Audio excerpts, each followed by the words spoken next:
Security officials and emergency workers battled to put off burning vehicles and evacuate bodies of dead victims.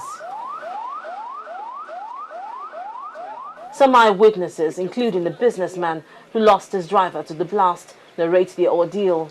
I came to photocopy a document here where the driver parked and I was in. We pray in this mosque. We prayed together. He waited for me. I said, let's go. He waited for me.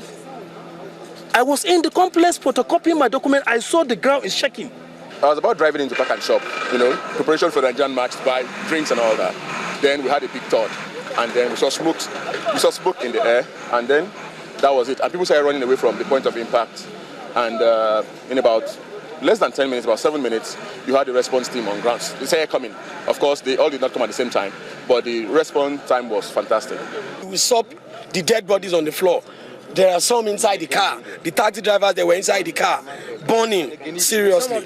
Spokesman for the police announced casualty figures, while the minister in charge of the Federal Capital Territory promised new security measures in public places.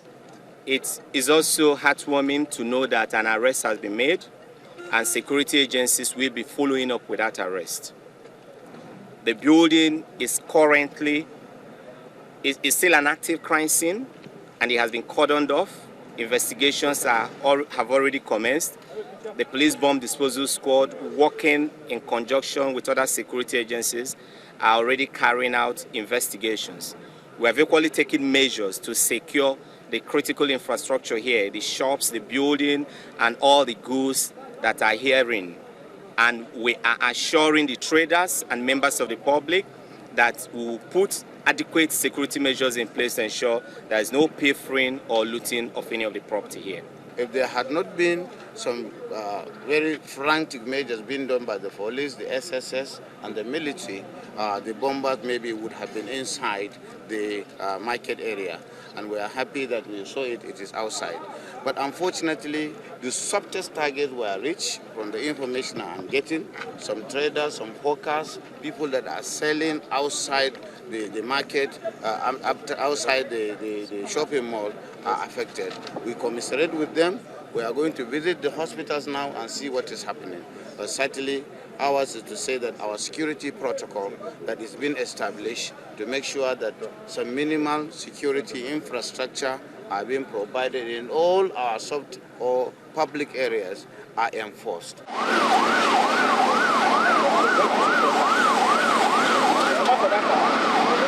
Although the site of the blast has been cordoned by security agencies, members of the public have been advised to stay away from the area and be security conscious in public places.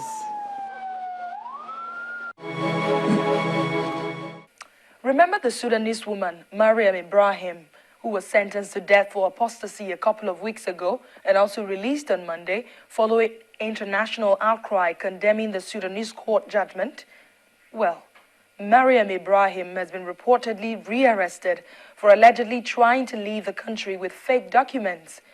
She and her family had planned to travel to the United States.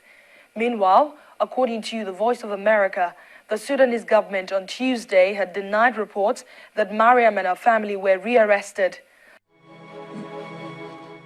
Egypt's judiciary has dealt a shocking blow to the principle of free speech after 3 journalists for Al Jazeera English were sentenced to between 7 and 10 years in jail on charges of aiding terrorists and endangering national security.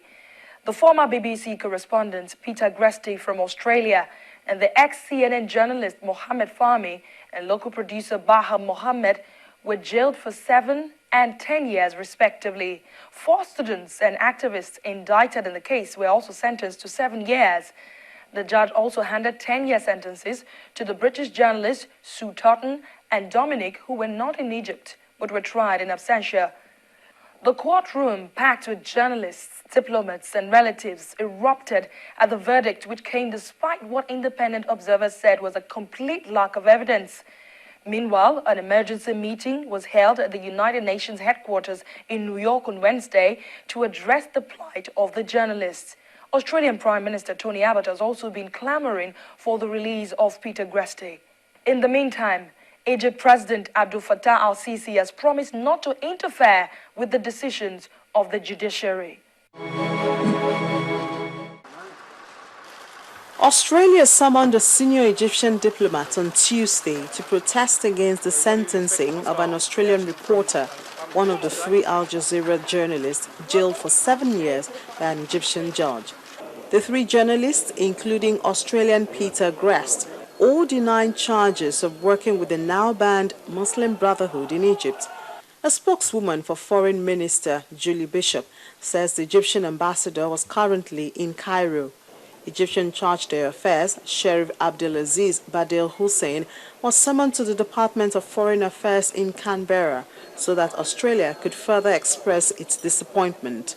Despite the growing outcry, Australian Prime Minister Tony Abbott struck a cautious tone, somewhat softening his government's furious initial reaction.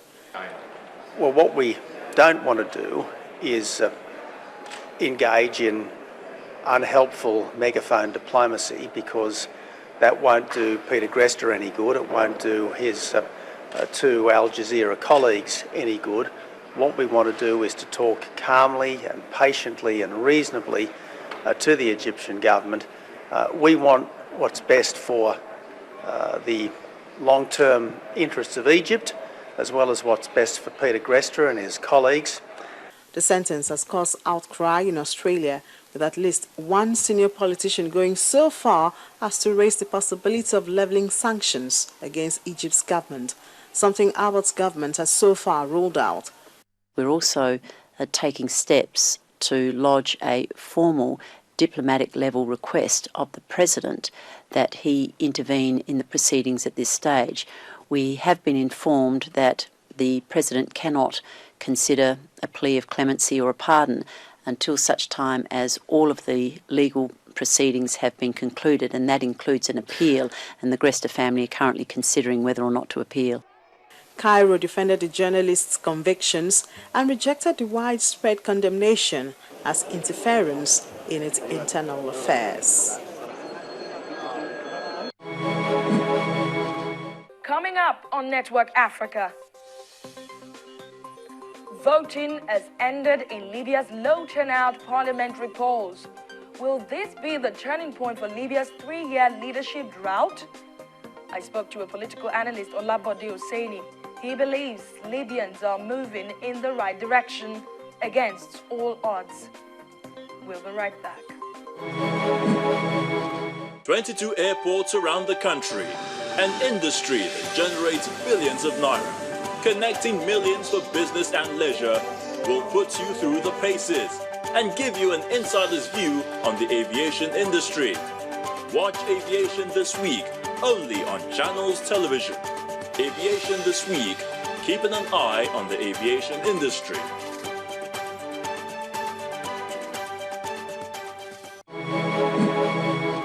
Welcome back. If you've just joined us, you're watching Network Africa here on Channels Television. Before we move on to Libya, here are some of the stories that we are tracking. At least 18 people have been killed in clashes between Christians and Muslims in the Central African Republic. 17 of the deaths occurred when a mainly Christian militia attacked a village in the northwest. Some 7,000 peacekeepers are battling to end the conflict, which has displaced about 25% of the population. Violence broke out in March 2013 after the Seleka rebel group, led by a Muslim, Michael Jotodia, seized power in the majority Christian country. Many women and children have been left homeless, and Seleka fighters have retreated to mainly Muslim areas in the north since losing power. Mr. Jotodia stepped down under international pressure in January. A prominent Libyan human rights lawyer and activist has been assassinated in a home in Benghazi. Armed men fought their way into the house of Sawa Bougagiz before shooting her. Mrs. Bougagiz was an outspoken critic of many of the armed groups which still control much of Libya. Her husband, Issam, has disappeared, and relatives believe he has been kidnapped. The killing is the latest in a string of attacks on politicians, activists, and journalists as well, who have spoken out against the actions of certain militias. Welcome back. Voting has ended in a Libyan general election marred by low turnout and threats of violence. Fewer than half of the eligible voters cast their ballots on Wednesday for a new parliament as the country seeks an end to the turmoil that has persisted since the overthrow of former